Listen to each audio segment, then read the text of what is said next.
Christmas Eve should have been magical for my 7-year-old daughter Aria and me. Instead, I watched my father humiliate her in front of our entire extended family, calling her illegitimate and not really family because I had her young and unmarried. The room fell silent. Aria's tears broke my heart, but what happened next morning changed everything. My father had no idea who he had just declared war against, or that his own dark secrets were about to surface in the most devastating way possible. Hey, everyone! Before we dive into this intense family drama, I would love to know where you are watching from. Drop your location in the comments. If this hook already has your heart racing like mine was that night, please hit that like button and subscribe because this story about family betrayal and ultimate justice is going to take you on an emotional roller coaster you will not want to miss. Not want to. My name is Serafina, and I have spent the last 8 years rebuilding my life as a single mother after having Aria at 19. That Christmas Eve at my childhood home should have been about family togetherness, but my father Robert had always made his disapproval of my choices crystal clear. What I never expected was for him to target my innocent daughter. The evening started normally enough. My stepmother Margaret had decorated the house beautifully, and my half-siblings David and Rachel were there with their perfect families. I had worked double shifts at the marketing firm for months to afford the presents under the tree, wanting Aria to feel just as special as her cousins. But when Aria excitedly showed my father the drawing she had made of our family, including him as grandpa, his reaction was ice cold. He looked at the paper with disgust and said loud enough for everyone to hear, "This child needs to understand that drawing pretty pictures does not make her legitimate family. Some people should think twice before bringing illegitimate children to family gatherings." The room went dead silent. My Aunt Patricia gasped. My cousins looked uncomfortable. But worst of all, I watched my beautiful daughter's face crumple as she tried to process words that were too cruel for her young mind to understand. "Dad, she is 7 years old," I said, my voice shaking with rage. "And she needs to learn her place," he replied coldly, just like her mother should have learned hers years ago. That was my breaking point. I grabbed Aria, told everyone we were leaving, and drove home through tears of fury and humiliation. As I tucked my heartbroken daughter into bed, she asked me why Grandpa did not love her.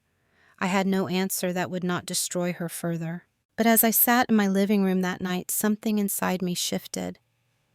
I was done being the family scapegoat, done letting my father control the narrative. And I was definitely done protecting his reputation while he destroyed my daughter's self-worth. That is when I remembered the box. 3 months earlier, when my grandmother passed away, I had helped clean out her house. In her attic, I found a dusty box of old documents and photographs that my father had insisted were just junk. But I had taken them anyway, thinking Aria might want family photos someday. Now, driven by rage and desperation, I pulled that box from my closet and started going through everything systematically. Old letters, bank statements, property deeds, business documents from my father's construction company. Most of it seemed routine until I found a folder marked Riverside Development Project 1998. My heart stopped. I remembered that project. It was the one that had made my father wealthy, the foundation of everything our family had built. The luxury house, the expensive cars, my half-siblings' private school educations. But as I read through the documents, a horrifying picture began to emerge. The land for Riverside had been purchased from elderly homeowners for a fraction of its value. The documents showed systematic fraud, forged signatures, falsified property assessments, and bribes to city officials. But the worst part was the personal correspondence between my father and his business partner, detailing how they had specifically targeted elderly residents with dementia and other cognitive impairments, convincing them to sell their family homes for practically nothing. One letter made me physically sick. It was from Mrs. Eleanor Hoffman, an 83-year-old widow whose signature appeared on multiple documents.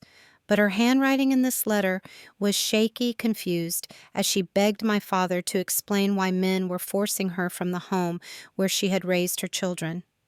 She wrote about being scared and alone, not understanding what was happening to her. There were dozens of similar cases: families destroyed, elderly people displaced, all so my father could build his empire on their suffering. But the smoking gun was a bank statement showing payments to Harold Morrison, who had been the city planning commissioner during the Riverside approval process. $25,000 had been transferred to an account in his wife's name just days before the project received its controversial zoning approval. I spent the entire night going through every document, photographing everything, creating a digital trail of evidence that painted a clear picture of systematic elder abuse and municipal corruption. By dawn, I had enough evidence to destroy my father's reputation and potentially send him to prison. As the sun rose on Christmas morning, I made a decision that would change everything. My father wanted to shame my daughter and treat us like we were less than family. He was about to learn that family loyalty works both ways, and when you break that bond, there are consequences. I started making phone calls, first to Patricia, my aunt, who worked as a paralegal and had connections in the legal community, then to my college friend Marcus, who had become an investigative journalist for the local newspaper, finally to Sarah Coleman, a victims' rights advocate I had met through volunteer work. Each conversation was careful, strategic. I did not mention my father directly at first, just asked hypothetical questions about elder abuse cases and statute of limitations laws. What I learned was encouraging. There was no statute of limitations on this type of fraud in our state, and several of the families affected might still be alive and able to seek justice. By Christmas afternoon, while my father was probably enjoying his perfect holiday with his legitimate family, I had assembled a team of people who specialized in exactly the kind of justice he deserved. The irony was not lost on me. He had spent years making me feel like an outsider like my daughter, and I were somehow less worthy of love and respect. But his own greed and cruelty had created the very weapon that would bring him down. As I watched Aria play with her Christmas gifts, her innocent joy slowly returning after the trauma of the previous night, I made a promise. Never again would anyone in our family suffer while he profited from others' pain. Never again would my daughter be made to feel ashamed of who she was. My father had declared war on Christmas Eve. He just did not realize that the battle was already over, and he had lost the moment he decided to target an innocent child. The real Christmas miracle was about to begin, and it was going to be everything he deserved. The week between Christmas and New Year became my war room. While my father likely assumed his Christmas Eve humiliation had put me back in my place, I was systematically building the case that would destroy everything he had built on lies and exploitation. My Aunt Patricia proved invaluable. Her legal background helped me understand the full scope of what we were dealing with, and her connections opened doors I could never have accessed alone. When I showed her the documents, her face went pale. "Serafina, this is not just fraud," she whispered, spreading the papers across her kitchen table. "This is organized elder abuse on a massive scale. Some of these people—" I remember Mrs. Hoffman. She died in a state-run facility 6 months after losing her house. She spent her final days confused and heartbroken, asking nurses when she could go home. That detail hit me like a physical blow.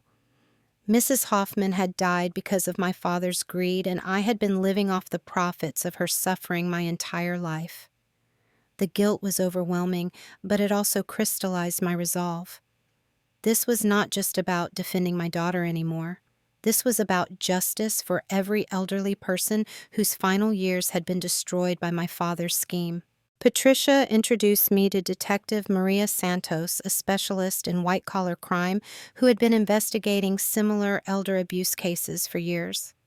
When I contacted Detective Santos, I was careful not to mention my family connection initially.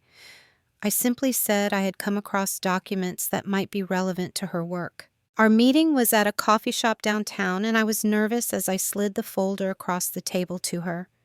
Detective Santos was a woman in her 40s with sharp eyes and a no-nonsense demeanor.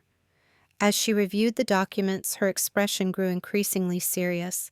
"Where exactly did you find these?" she asked, looking up at me with intense curiosity. "They belong to my grandmother," I said, which was technically true. I found them when cleaning out her house after she passed. Detective Santos nodded slowly. Do you understand what you have here? This is evidence of multiple felonies. Wire fraud, conspiracy, bribery of public officials. If this is authentic, we are talking about decades in federal prison for everyone involved. My heart pounded. What would happen next if you decided to investigate? We would need to verify the documents, interview surviving victims and their families, and coordinate with the FBI since this crosses state lines. Some of these properties were sold to out-of-state development companies. She leaned forward. But I have to ask, why bring this to me? Most people who stumble across something like this either ignore it or try to profit from it somehow. I thought about Arya's tear-streaked face on Christmas Eve, about Mrs. Hoffman dying alone and confused about all the families whose lives had been destroyed so my father could play the successful patriarch. Because it is the right thing to do, I said simply. That seemed to satisfy Detective Santos. She gave me her card and asked me to come to the station the following week to make an official statement. As I walked back to my car, I felt a strange mixture of terror and exhilaration. There was no going back now. Meanwhile, Marcus, my journalist friend, had been doing his own research into Riverside development and similar projects from that era. What he found was a pattern of suspicious land deals throughout the late 90s, all involving the same key players, my father Harold Morrison and a lawyer named Dennis Crawford, who had handled most of the property transfers. The crazy thing is, Marcus told me over lunch there were complaints filed back then, family members who suspected something was wrong, advocacy groups who tried to investigate, but somehow the stories never gained traction. Cases were dropped, witnesses became uncooperative, evidence disappeared. What are you saying? I am saying your father and his associates were very good at covering their tracks, but they got sloppy with their personal documents, probably because they never expected anyone in the family to turn against them. That afternoon, I made one of the hardest decisions of my life. I called my half-brother David, who had always been closer to me than Rachel, and asked if we could talk privately. David was 2 years younger than me and worked as an accountant. He had always been the family peacemaker, the one who tried to smooth over conflicts. We met at a park near his house, and I could see he was uncomfortable.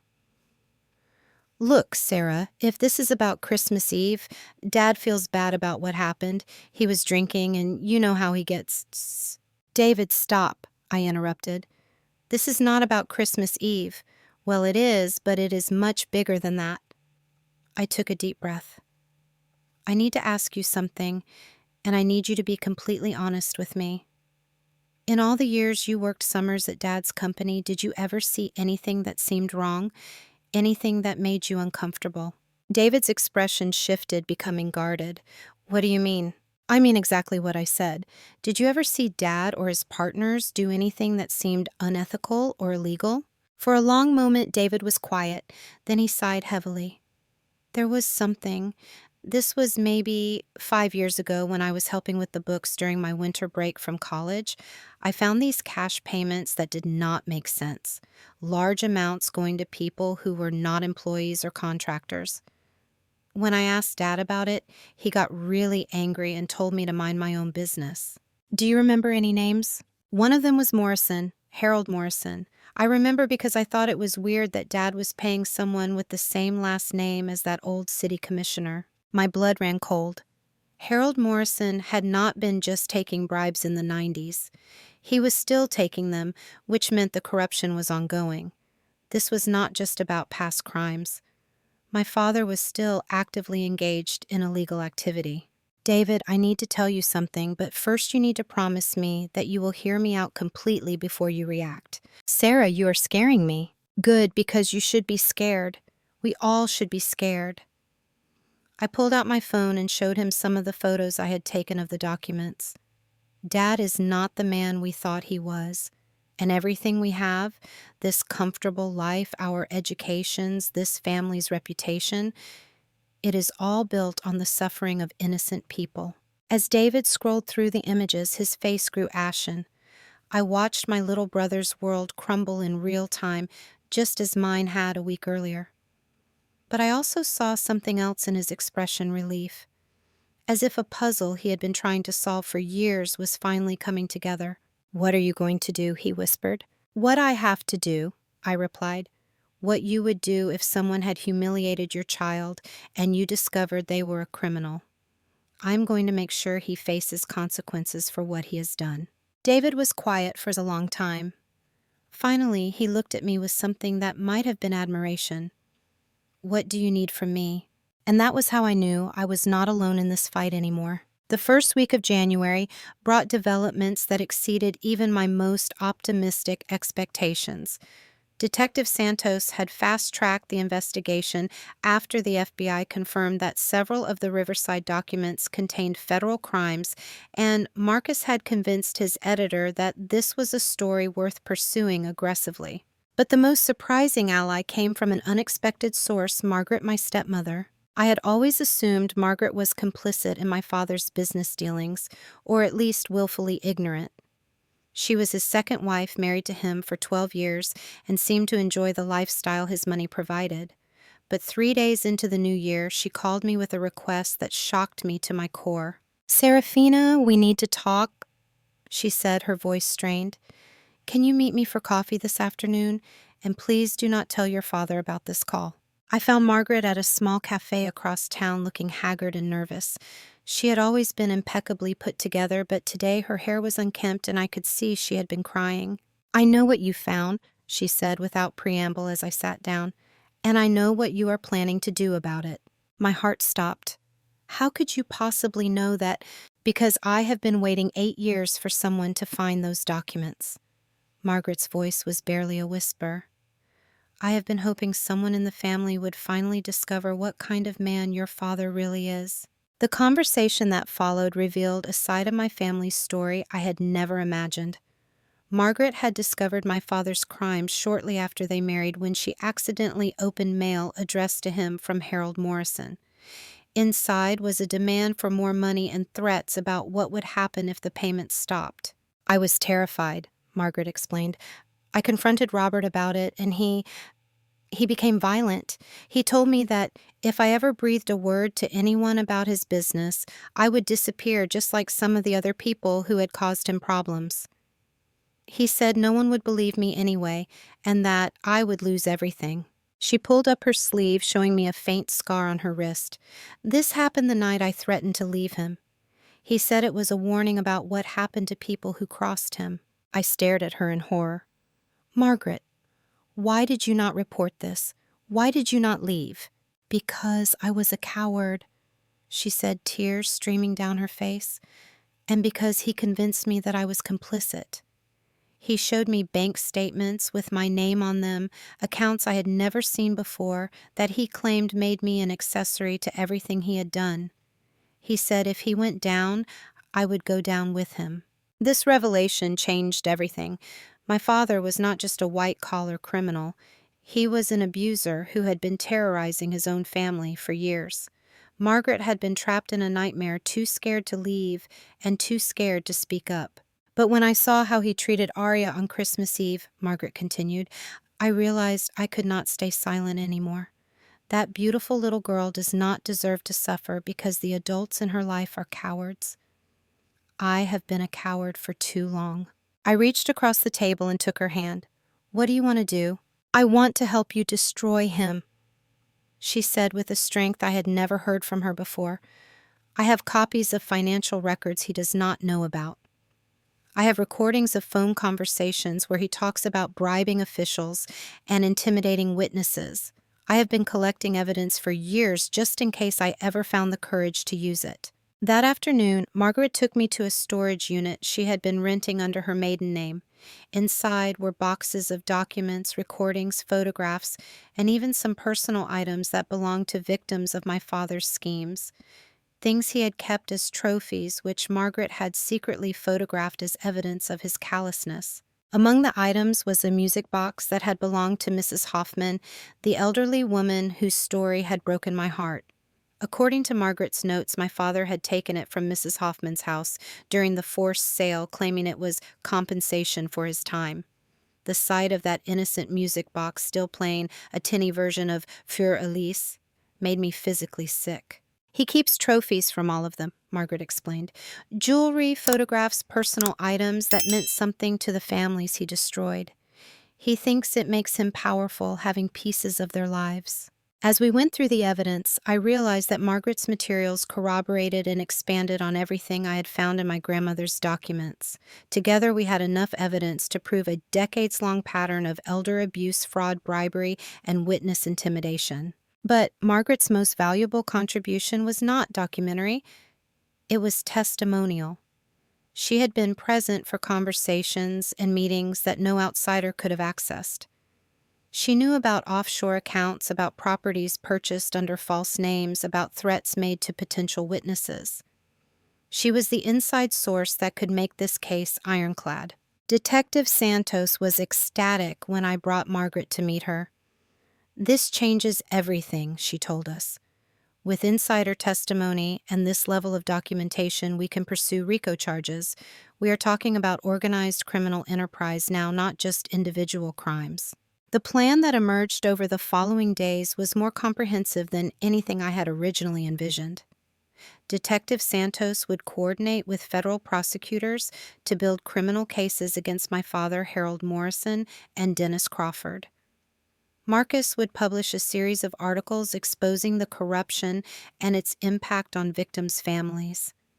And I would work with Sarah Coleman, the victim's rights advocate, to help surviving family members pursue civil lawsuits.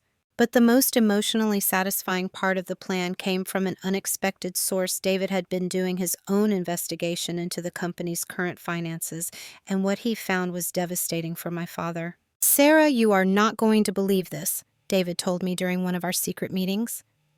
"Dad has been using the construction company as a front for money laundering for years. All those cash payments I saw, they were not just bribes. He has been cleaning money for other criminal enterprises, taking a percentage for himself." What does that mean for the business?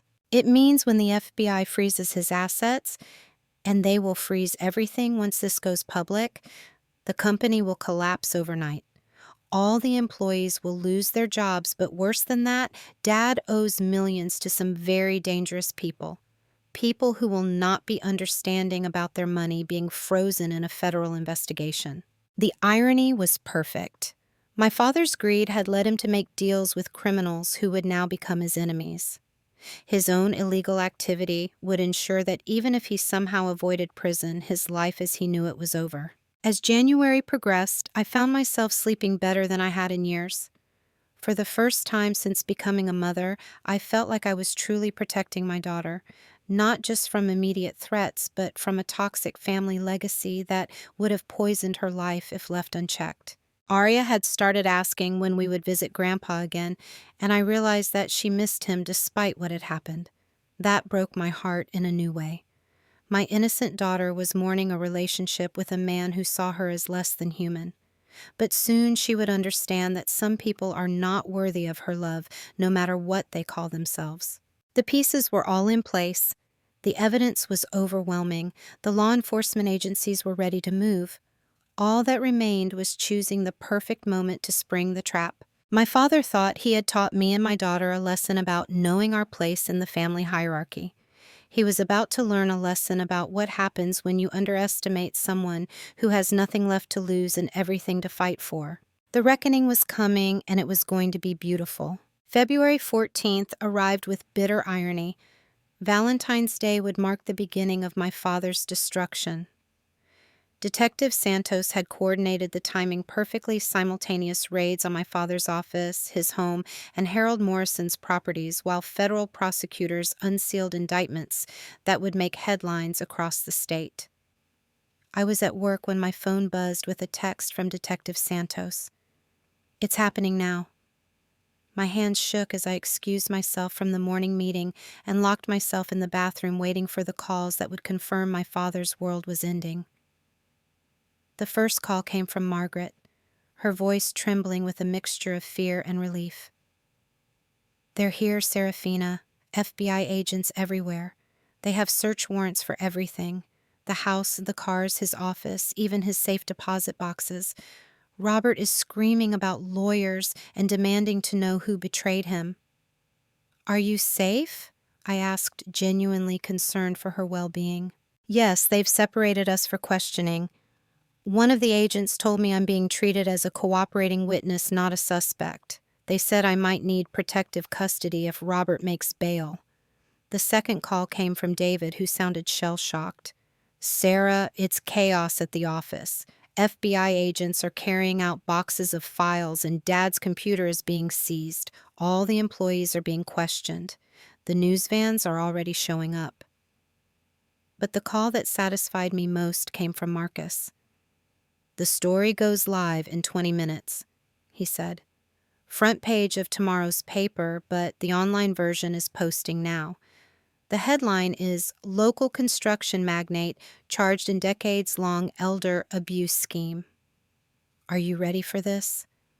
I was more than ready. I was electrified. When the news broke, the response was immediate and overwhelming. Marcus's article detailed not just the criminal charges, but the human cost of my father's crimes. He had tracked down family members of victims, including Mrs. Hoffman's grandson, who spoke about his grandmother's final months of confusion and heartbreak.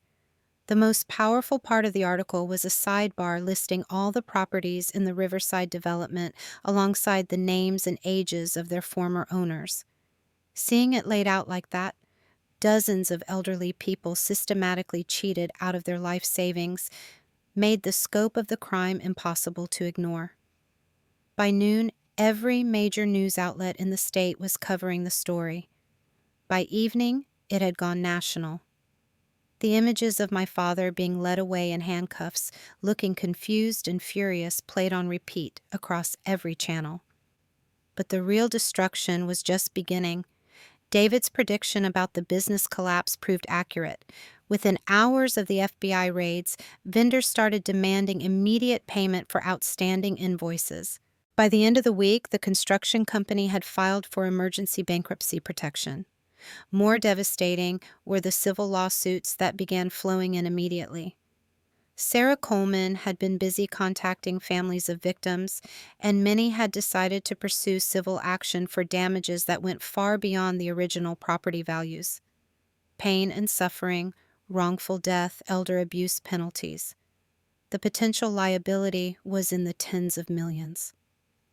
The most shocking development came when Harold Morrison, faced with federal conspiracy charges, immediately agreed to cooperate with prosecutors in exchange for a reduced sentence. According to Detective Santos, Morrison was providing details about other corruption schemes involving city contracts, building permits, and zoning decisions that went back 20 years. Your father picked the wrong person to trust, Detective Santos told me during one of our updates. Morrison has been keeping detailed records of every bribe, every favor, every illegal deal. He's been planning for this day for years, making sure he could throw everyone else under the bus if necessary. The final nail in my father's coffin came from an unexpected source, Dennis Crawford, the lawyer who had handled the fraudulent property transfers. Facing his own federal charges and the loss of his law license, Crawford provided prosecutors with audio recordings of conversations where my father explicitly discussed targeting elderly victims with dementia and other cognitive impairments. In one recording, my father's voice was clear and callous. The beauty of these old people is they don't understand what they're signing. Their families are too busy or too guilty to ask questions. We can get their properties for nothing, and they'll thank us for helping them. Hearing those words spoken in my father's voice crystallized everything I had felt but couldn't articulate. This was not a man who had made mistakes or taken shortcuts. This was a predator who had systematically targeted the most vulnerable members of society for his own profit. The recordings were leaked to the press within days, and the public response was explosive. Protest groups formed outside the courthouse demanding maximum sentences. Elderly rights organizations used my father's case as an example of why stronger protections were needed. The story became a rallying cry for justice that extended far beyond our local community. But perhaps the most satisfying moment came when my father's bail was revoked after prosecutors demonstrated that he had been attempting to intimidate witnesses. including making threatening phone calls to Margaret from jail. The judge's comments during that hearing were scathing. "Mr. Roberts, you have spent decades preying upon elderly citizens who trusted you," Judge Williams said. "Your crimes represent a betrayal of the most fundamental human decency. The evidence suggests you are not only unrepentant, but actively working to obstruct justice. Bail is revoked. You will remain in custody until trial." Watching my father led back to his cell, his expensive suit replaced with Orange County jail clothing, I felt something I had never experienced before: complete satisfaction with justice being served. This man who had spent my entire life making others feel small and powerless was finally facing consequences for his choices. That evening, I picked up Arya from daycare and took her to our favorite ice cream shop. As we sat sharing a sundae, she looked at me with her bright 7-year-old eyes and said, "Mommy, you seem different lately, happier." "I am happier, sweetheart," I told her, meaning every word. Sometimes adults have to make very hard decisions to protect the people they love, but when you do the right thing, even when it's scary, it makes you feel peaceful inside. Like when I told teacher about Jimmy pushing the little kids, exactly like that baby girl. Exactly like that. As we walked home that evening, I realized that my father's cruelest Christmas Eve insult had actually been a gift. By attacking Arya, he had forced me to choose between family loyalty and justice. He had assumed I would choose loyalty, just as I always had before. He could not have been more wrong. And now he was learning that when you build your life on other people's suffering, eventually someone will care enough to tear it all down. The empire built on elderly tears was crumbling, and I was the one who had lit the match. The weeks following my father's arrest brought a cascade of consequences that exceeded even my most vindictive fantasies. What I had not anticipated was how quickly his entire social and financial network would collapse once the truth came to light. The first domino to fall was his relationship with my half-siblings. Rachel, who had always been his favorite, initially tried to maintain her support for him. She hired an expensive defense attorney and publicly claimed that the charges were based on fabricated evidence. But her loyalty cracked when the IRS froze all family assets, including the trust fund that had been paying for her children's private school tuition. "You destroyed our family," she screamed at me during a confrontation in the courthouse hallway. "Those old people were going to die anyway. Now my kids have to change schools because of your vendetta."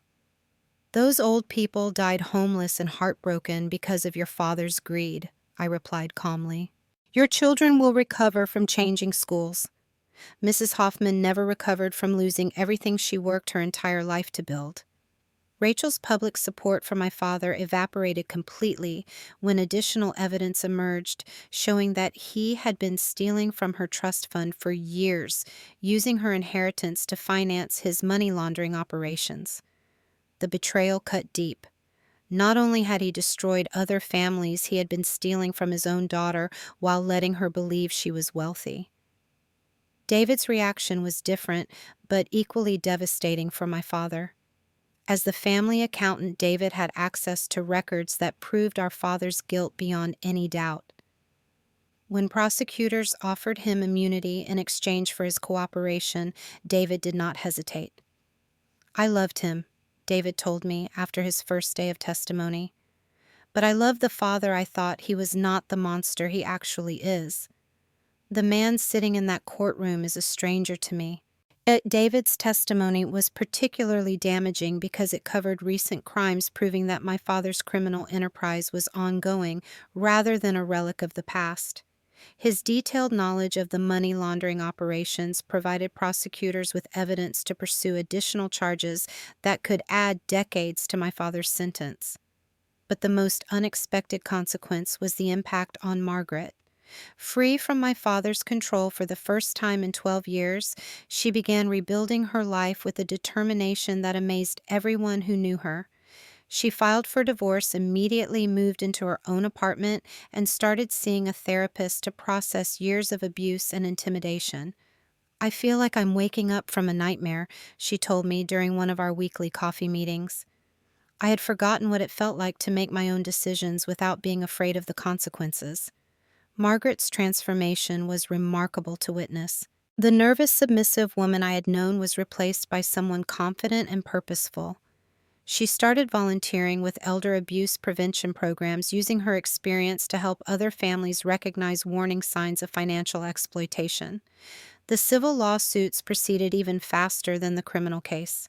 Sarah Coleman had assembled a formidable legal team that specialized in elder abuse cases, and they were pursuing damages that would ensure my father could never profit from his crimes again. The most significant lawsuit came from the Hoffman family estate. Mrs. Hoffman's grandson had hired aggressive attorneys who were seeking not just compensatory damages, but punitive damages that could reach into the millions. They argued that my father's systematic targeting of elderly victims with dementia constituted a particularly heinous form of abuse that warranted maximum penalties. "We're not just seeking money," the lead attorney explained during a press conference. "We're seeking to send a message that this community will not tolerate predators who target our most vulnerable citizens. Every dollar in damages will be donated to elder abuse prevention programs, ensuring that Mrs. Hoffman's suffering will help protect other families." The media attention continued to build throughout the month. Marcus's follow-up articles had been picked up by national outlets, and the story became a symbol of everything wrong with unchecked capitalism and inadequate elder protections. Documentary filmmakers reached out about telling the story, and several advocacy organizations asked to use the case in their educational materials. But the moment that gave me the most personal satisfaction came when my father's country club expelled him from membership. This was the social circle where he had spent years bragging about his business success and looking down on people he considered beneath him. Now those same people were scrambling to distance themselves from the scandal. The board feels that Mr. Roberts' alleged activities are fundamentally incompatible with our club's values of integrity and community service. The club president announced in a statement that was clearly designed to limit their liability exposure. The hypocrisy was stunning, but not surprising. These were people who had enjoyed my father's hospitality for years, never questioning how a small-town contractor could afford such an extravagant lifestyle. Now they were acting shocked to discover that their friend was a criminal, as if the signs had not been obvious to anyone who cared to look. The financial ruin was total and swift.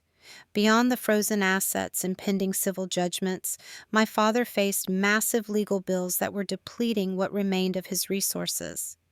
The expensive defense attorneys he had hired initially began withdrawing from the case when their retainer payments stopped clearing. By month's end, my father was represented by a public defender, the same type of overworked attorney he had always claimed was proof of the justice system's inferiority. The irony was perfect. The man who had spent decades gaming the system was now trapped within it with no special treatment and no way to buy his way out. The final piece of poetic justice came when the city announced that the Riverside development would be renamed Eleanor Hoffman Memorial Gardens and converted into affordable housing for elderly residents. The profits from selling his ill-gotten properties would fund the construction of exactly the type of community my father had destroyed to build his wealth. During one of my last conversations with Detective Santos, she shared something that gave me closure I had not expected. "Your father's case has already led to policy changes," she told me. "New protections for elderly homeowners, better oversight of property transfers, mandatory waiting periods for major financial decisions by seniors.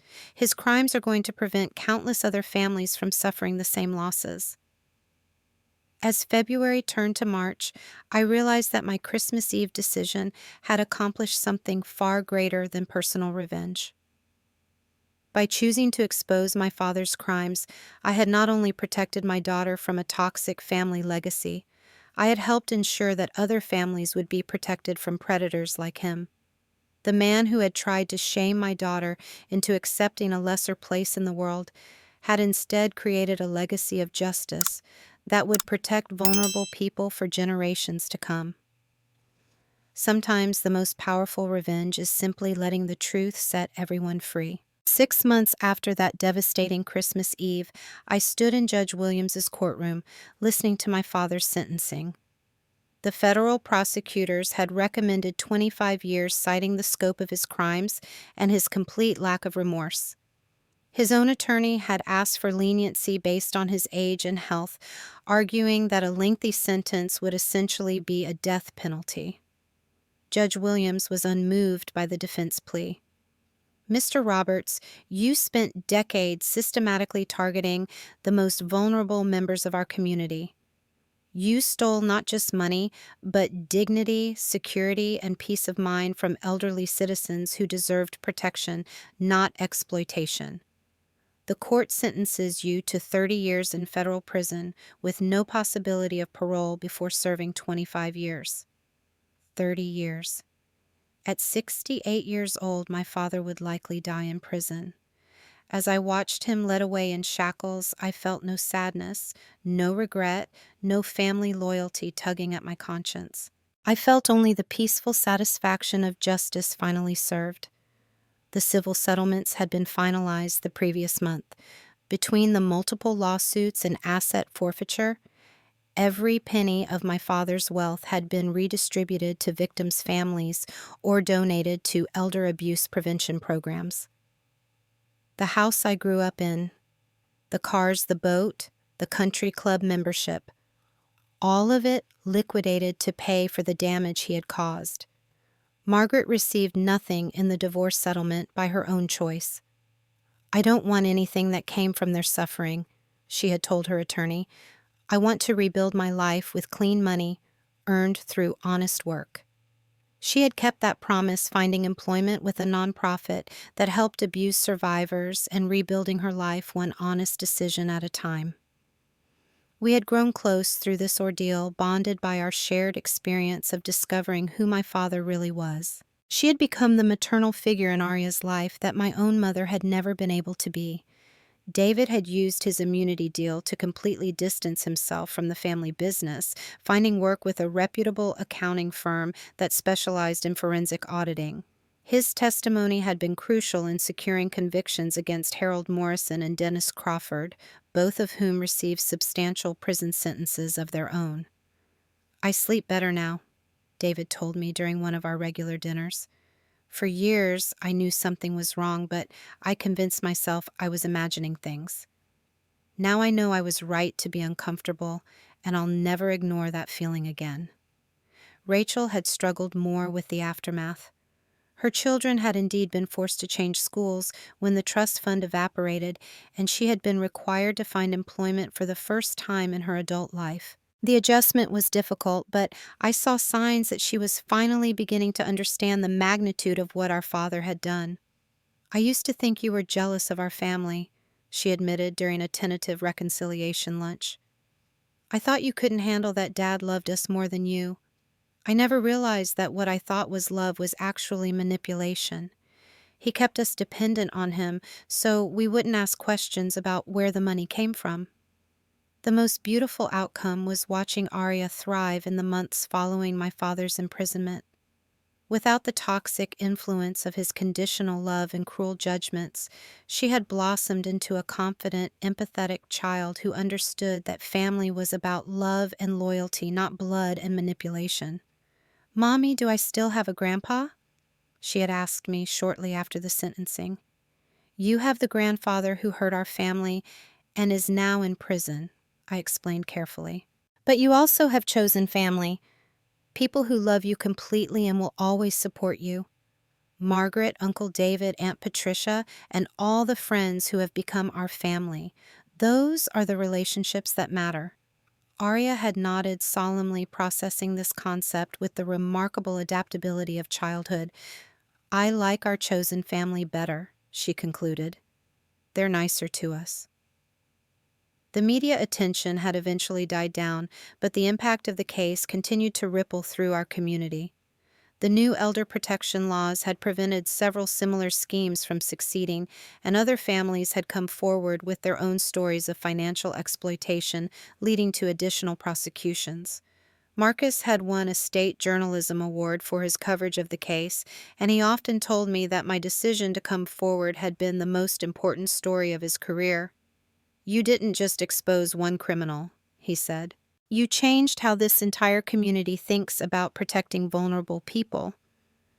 The most unexpected gift came from Mrs. Hoffman's grandson, who had used a portion of his settlement to establish a scholarship fund for single mothers pursuing higher education. "Your courage in exposing the truth gave our family closure we never thought we would have," he told me when presenting the first scholarship check. "My grandmother would have wanted her suffering to help other women build better lives for their children." I had decided to go back to school myself using some of the reward money the FBI had given me for providing evidence in the case. Marketing had always felt like a job, but now I was pursuing a degree in social work planning to specialize in elder abuse prevention and family crisis intervention. "I want to help other families before they reach the point where someone has to choose between loyalty and justice," I explained to my advisor. "I want to catch these situations earlier when healing is still possible." As I prepared for my final exams that spring, I often reflected on the chain of events that had started with my father's Christmas Eve cruelty. His attempt to shame my daughter had revealed his true nature not just to me, but to the entire world. His arrogance in believing that family loyalty would always protect him had become the weapon of his own destruction. The most profound lesson I learned was about the difference between family and relatives. Relatives are people who share your blood. Family are people who choose to love and support you regardless of biological connections. My father was a relative who had never been family. Margaret, David, Patricia, and our circle of chosen supporters, they were family. I had spent years trying to earn love and acceptance from someone who was fundamentally incapable of providing either. Now I was surrounded by people who valued me and Arya for who we were, not for our willingness to stay silent about uncomfortable truths. Every night when I tucked Arya into bed, she would ask me to tell her a story about brave princesses who protected their kingdoms from monsters. As I spun tales of courage and justice, I realized that we had been living our own fairy tale. One where the princess didn't wait for rescue but picked up her own sword and fought for what was right. The monster had been defeated, the kingdom was safe, and we lived truthfully ever after. Have you ever had to choose between family loyalty and doing what's right? What would you have done if you discovered a loved one was hurting innocent people? Drop your thoughts in the comments. I'd love to hear about your experiences with difficult family situations. If this story about standing up for justice despite family pressure resonated with you, please hit that like button and subscribe for more real-life stories about finding strength in impossible situations. Share this video with someone who might need to hear that sometimes the most loving thing you can do is hold people accountable for their actions. Thank you for listening to my story, and remember, chosen family built on truth and mutual respect will always be stronger than biological family built on secrets and manipulation. Here's to all of us finding the courage to protect the innocent even when it costs us everything we thought we wanted.